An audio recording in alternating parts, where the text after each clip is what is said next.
Hey, what is up, guys? It's your boy XD, and I'm back at it again. Another video, baby. Today, coming at you guys with another reaction, man. This actually happened. This was 29 minutes ago. It says, I was so poor, I wore a potato sack dress to school. And I can't read the rest, so let's get into it. I hope you guys having a great day. Smash that like button, turn on post notifications, comment on every video, and subscribe. Let's get it. Hello guys, how are you doing? I hope everyone is doing great. I decided to share with you a story of a little girl, how she grew up, and all the difficulties she was faced with, so that you can remember that there is nothing impossible in this world, and that girl has figured out that finding your... First of all, what is the three purple things behind her? I'm tweaking, bro. place in it is the only fact that matters. This is going to be my story. Tell me why they look like Teletubbies with red hair, bro. The purple Teletubbies with red hair, bro.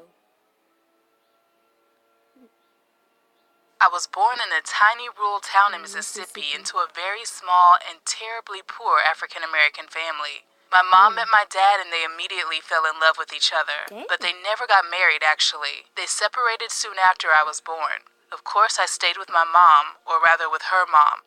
Who is that?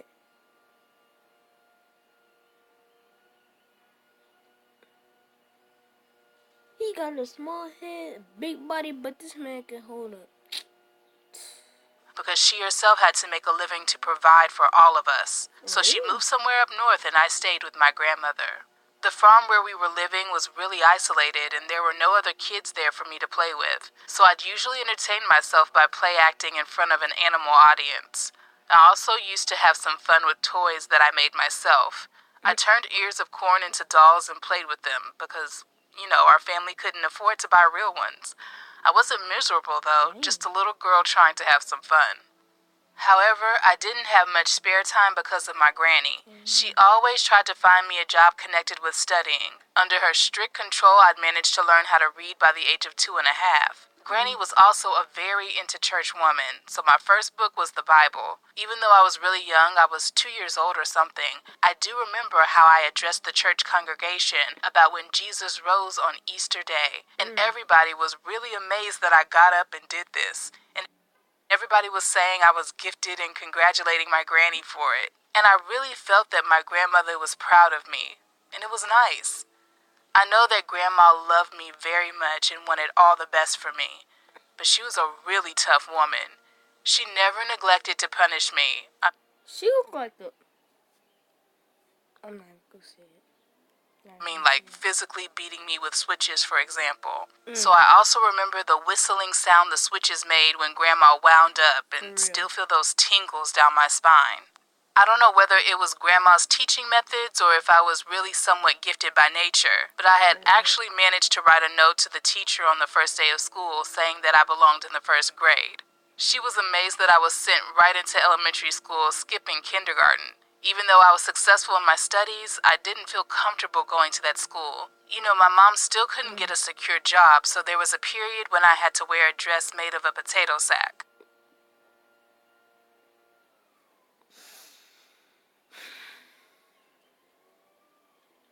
I'm trying so hard not to laugh.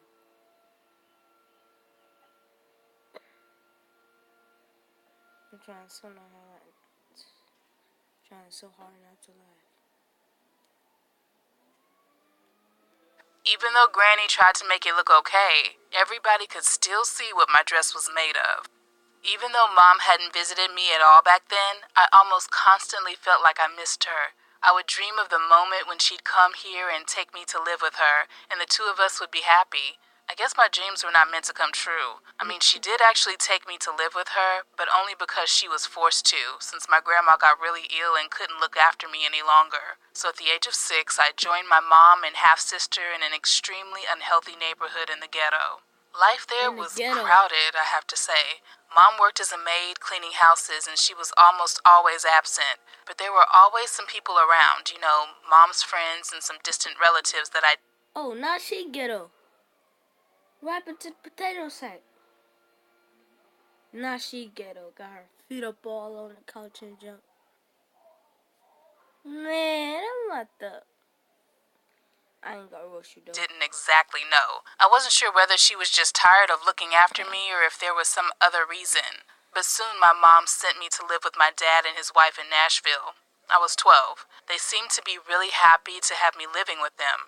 And I was okay to be there too. I mean, at least I had my own personal bedroom. And our family attended church regularly, so again I started my public speeches at social gatherings and churches. And one time I earned $500 for a speech. But I still felt that I needed my mother's love, I guess. Because when my dad took me to visit her, I decided to stay with her again.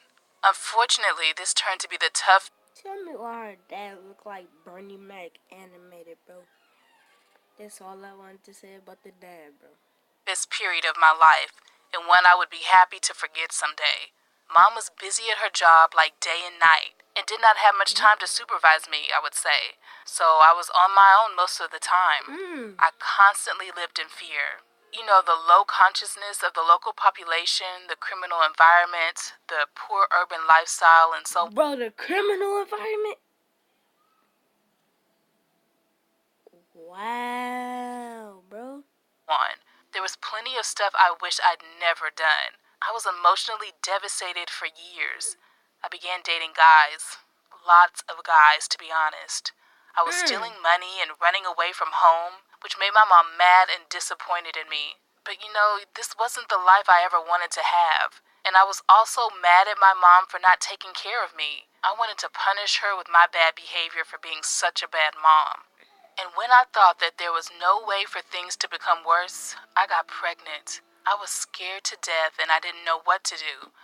I thought that this was the end of the world and I prayed to God to stop the pregnancy. He probably heard me because that baby boy died just after a premature delivery.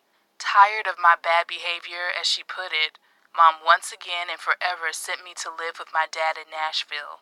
My dad was a strict disciplinarian, and at first this really pissed me off. For example, he required me to complete weekly book reports after reading a new book, and I'd go without dinner until I learned at least 5 new vocabulary words each day. This sometimes even made me cry because I thought this was too much. He was concerned about me making the best of my life and would not accept anything less than what he thought was my best. I understood later that he actually saved me when I'd become an honor student, winning prizes for oratory and dramatic recitations. Furthermore, I'd won a full scholarship to Tennessee State University and became Miss Black Nashville and Miss Tennessee. It was my freshman year there and I was only 17. The following year, I was invited to a White House conference on youth, where I must have been truly enthusiastic because I was further hired. Who's she talking to? Donald Trump? Barack Obama? I wanna know. By the local radio station to do their afternoon newscasts. Later on, I managed to become Nashville's first African-American female co-anchor on the evening news. I was only 19 then, and this was when I could perfectly see what my life path was all about. I've had thousands upon thousands ups and downs in my life. Today, I am an African-American television host and actress and a media entrepreneur. My name is Oprah Winfrey, and I strongly believe. Oprah Winfrey? For real? Wow. Now we know the story of Oprah Winfrey. That your only true job in the world as a human being is to discover why you came, why you are here. So Wait, ain't she still alive? She's still alive, right? I think she's still alive. hope all of you are able to find yourselves. And remember, if you want to see changes, then get out there and make them yourself. If you liked my story, feel free to click the like button and share it with your friends. And if you want more stories like this one, just. Alright, man. I can't believe we saw Oprah Winfrey. Oprah Winfrey. Animated, bro. That's crazy. 30 minutes ago. Alright, y'all. I'm gonna end the video off right here. Like, comment, share, and it says like, share, and comment. But don't forget to subscribe. I'm gonna do another giveaway soon with a PlayStation card, Xbox card, Roblox gift card, and a Visa gift card. I love y'all, man, from the bottom of my heart. Oh, God.